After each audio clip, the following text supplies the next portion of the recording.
I'll be going over question 3 from the week 5 worksheet. This question is about catalysis, or the use of catalysts in chemical reactions. The first part of this question asks you to draw a graph.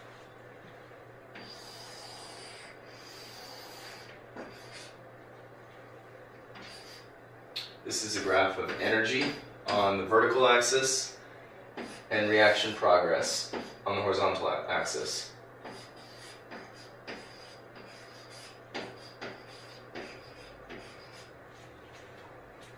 So if we were to consider a typical reaction,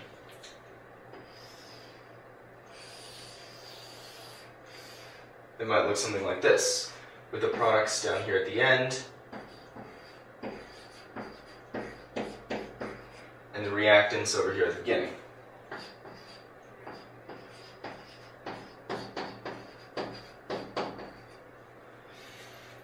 There are a few things to note on this graph, the first of which is the distance between the products and the reactants.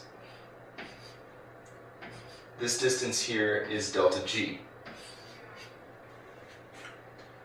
The second thing to notice is the distance between the reactants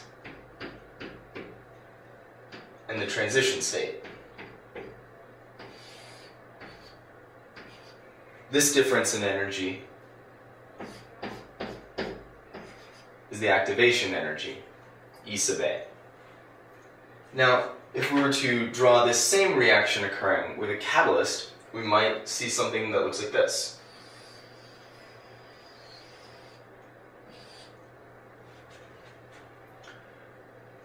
So this pathway has changed. What's happened here?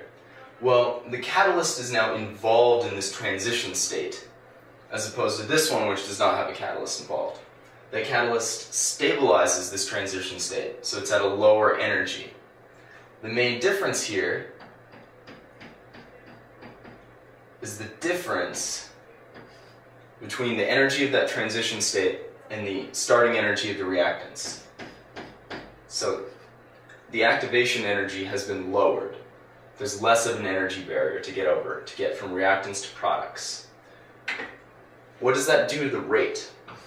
Well, if we look at the Arrhenius equation, which states that K, the rate constant, is equal to A times E to the negative activation energy over RT, where R is the universal gas constant and T is the temperature. If the activation energy was to drop, like it does in the case of the catalyst, you're taking E to a less negative power. That's going to increase K. So using a catalyst increases the rate. What does it do to the equilibrium of the reaction though? Does it give you more products than you normally would get? The answer is no. Why is that? Delta G stays the same. The distance between the products and the reactants is the same as it was before. It's because the products and the reactants hasn't changed.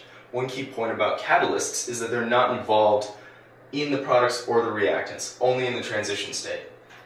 You add a catalyst, it gets involved in the transition state, and then it's regenerated before the reaction ends.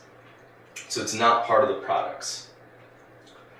So the equilibrium between products and reactants is based on the distance and energy between them, delta G. Delta G doesn't change, so the equilibrium stays the same.